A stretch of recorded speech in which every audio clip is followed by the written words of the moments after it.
Di lang basta usapan, di lang basta babanat. Diretsahan ang usapan, pero patas ang talakayan. Dito pag-uusapan ang mga napapanahong issue. Eye for an eye. Eye for an eye. At kasama po natin sa linya ngayong umaga po ng Lunes Santo si Doc Chow Shua, isa pong Filipino public historian para po ibahagi din sa atin yung history dito sa Pilipinas ng Kwaresma o yung Lenten season. Paano ba nagsimula ito sa Pilipinas? At pabati muna natin. Doc, magandang umaga po. Pagbati po ninyo. Makasaysayang umaga, Idol Mark, at sa lahat ng mga nakapakinig natin sa IFM dyan sa Pangasinan. Actually, kakagaling ko lang La Union at dumaan ako dyan, of course.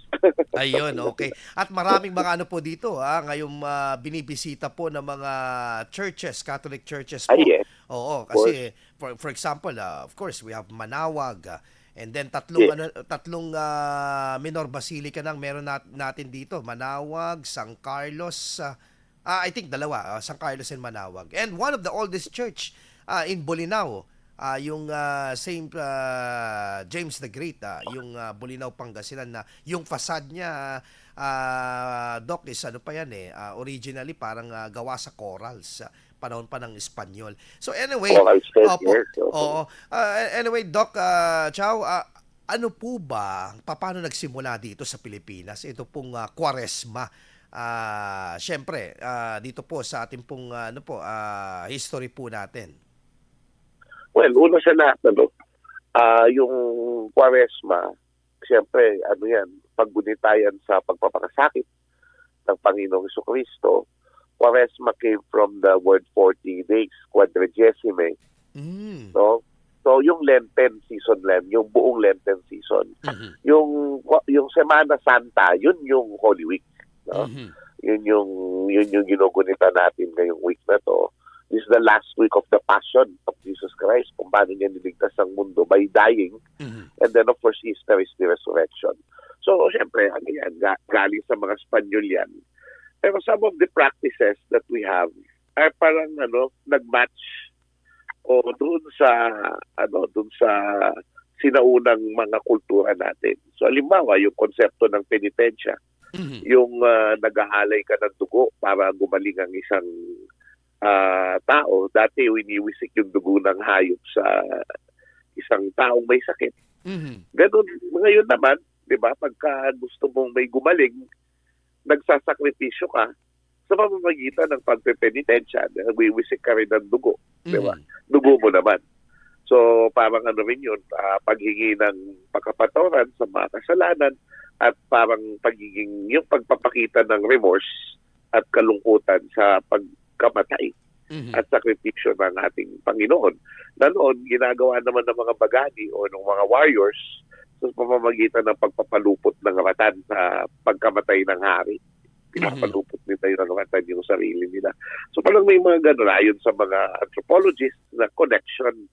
Ibig sabihin, inangkin natin yung Christianity at ginawa nating Filipino practices, and minsan hindi totally agree yung simbahan, pero wala rin silang magawa kasi culture yan So, eto kaya pala hindi ganun kahirap sa mga Pilipino na tanggapin ito at embrace itong ganitong klase ng paniniwala dahil sa natin, sa mga ninuno natin may ganito na palang mga practices din.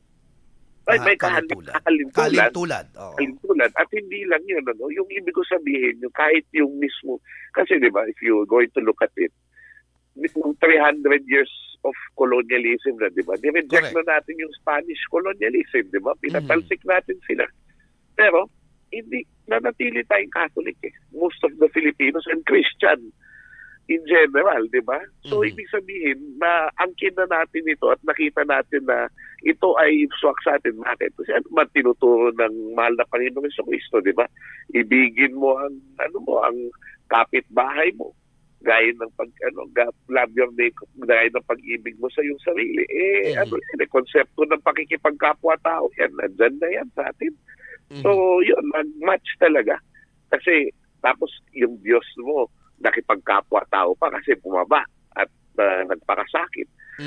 yung anak ng Diyos, di ba? So, ano yan ay talagang swak na swak sa pintas pag nakita mo pa yung itsura ng Nazareno, di ba, na Correct. brown o kaya black, di ba? Ay, katulad natin siya at naiintindihan niya tayo, naghirap din siya tulad natin. So, ang daling makarelate ng Panginoong Jesucristo. Tapos, samahan pa ng yung, di ba, yung ritual chanting ng mga epics noong unang panahon ng mga bayani ng Epico at saka yung pag-iyak ng Dungaw sa Ilocos na iniiyak yung kwento ng namatay na tao, umiiyak sila habang kinakanta yung kanilang experiences sa namatay na tao. This resonated, sabi ni Dr. Ubaldo, sa Pasyong Mahal na kinakanta naman natin ngayon kapag namatay yung Kristo. Diba?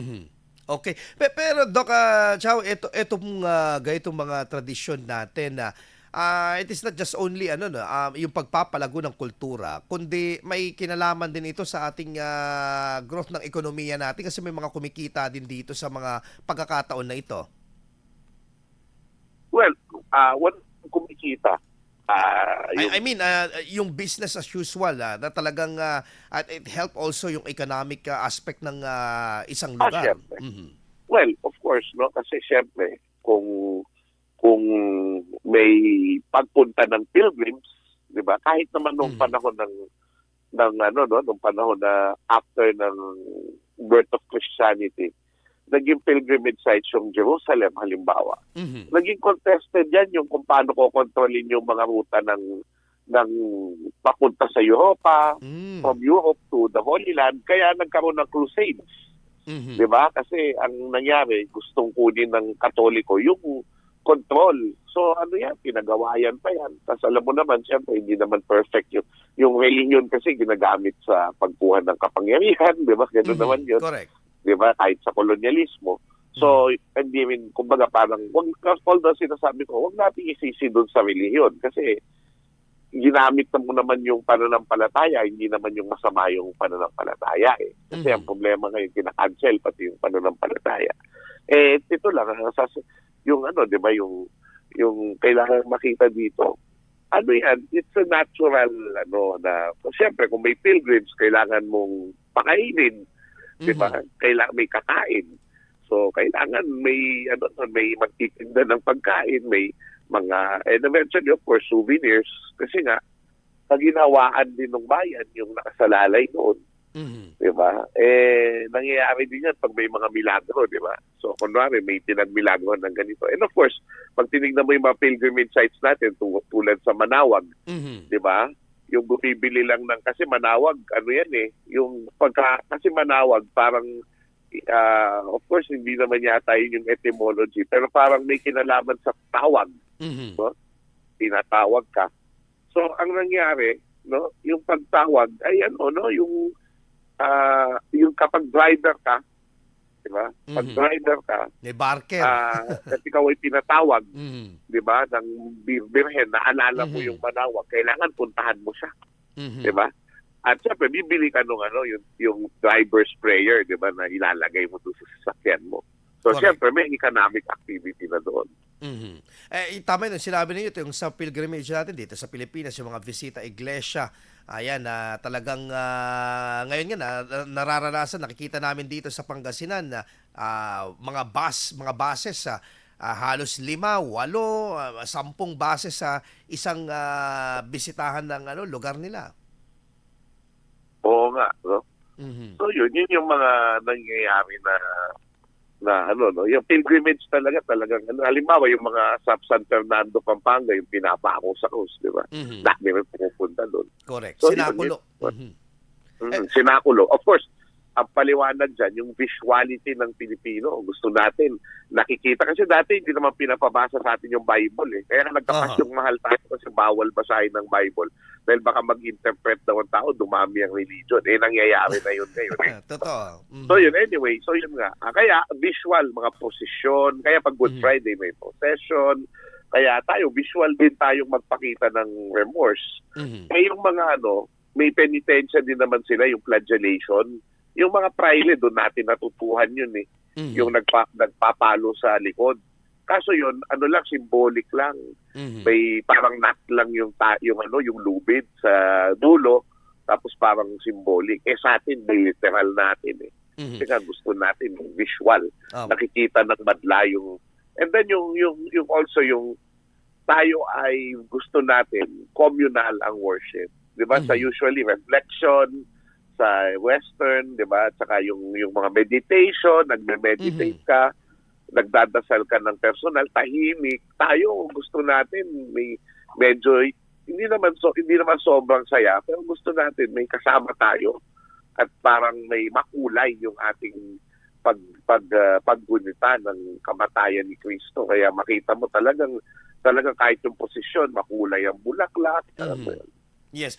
Doc, ano yung mga pros and cons sa in historical perspective ng of course pagpe-preserve ng ganitong paniniwala sa ating lalo na ngayon na talagang unti-unti talagang nagiging makabago na talaga lahat, digital na lahat, pero the preservation ng ganitong klase ng pananampalataya, kultura, may kinalaman sa kultura at tradisyon ng mga Pilipino. Ay, sorry, nawala po ako, naputol ng konti.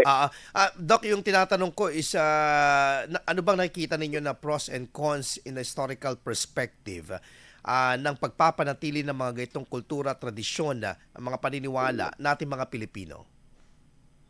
Well, ako naman, ang sa akin, mahirap kasi yung cons. Kasi yung cons kasi parang kung may opinion ako about, halimbawa, yung enjoy, di ba? Ganon. Ano yan yun yung sasabihin ko na parang cons. Diba? Kasi parang nagsinasaktan yung sarili. Ganon. Pero then again, culturally kasi people are signing up for this. So kailangan igalang lang natin yung kultura nila, no? And yan, kung hindi naman sila nakakapanakit ng ibang tao, kung kunwari kahit sa penitensya, kung sinasaktan man sila, at least they sign up for it. Alam nila yung in-expect nila. Yun yung doon, yun yung parang kailangang maintindihan doon na hindi naman ito pinipilit sila. At kailangan igalang na ito'y merong kasing gustong maramdaman, gawin. People do things to reach the feeling that they are connecting with the divine. Kumbaga yung transcendental. Ibig sabihin ng transcendental, meron tayong pagnanais na makapil ng bagay na hindi natin nararamdaman pang araw-araw na gusto nating ma-reach ang divine.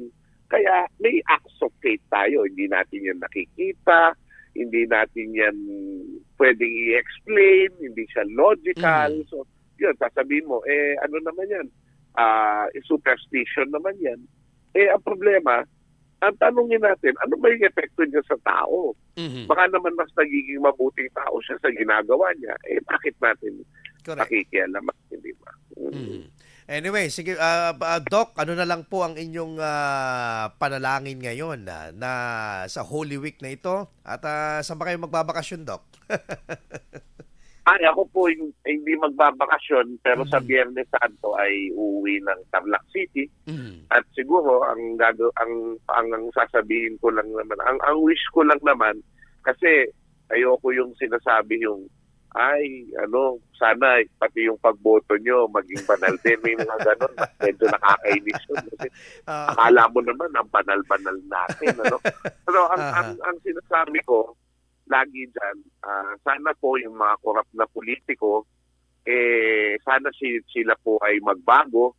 Sana po sila naman yung tamahan ng hiya. No? Ayoko nang isisi sa butante yan. Sana tamahan ng hiya. At magtika at magsisi sa kasalanan nila yung mga korap na politiko na silang namumuno sa atin at dinadala tayo sa karimlan, sa pagkakahati-hati, di ba? Yun ang dyan, yun ang sana ho. Kaso syempre, all we have to do is also be strong for our country. Tayong mga Pilipino maging matatag at gamitin natin yung pananampalataya natin para patuloy tayong maglingkod sa ating bayan. Doc Chow Chua, ang ating Filipino public historian po. Maraming salamat po and have a blessed Holy Week, Doc. And ingat po kayo. God bless us all. God bless the Philippines. Salamat po. Idol, sa ating Eye for an Eye pa din, narito po ang aming special report.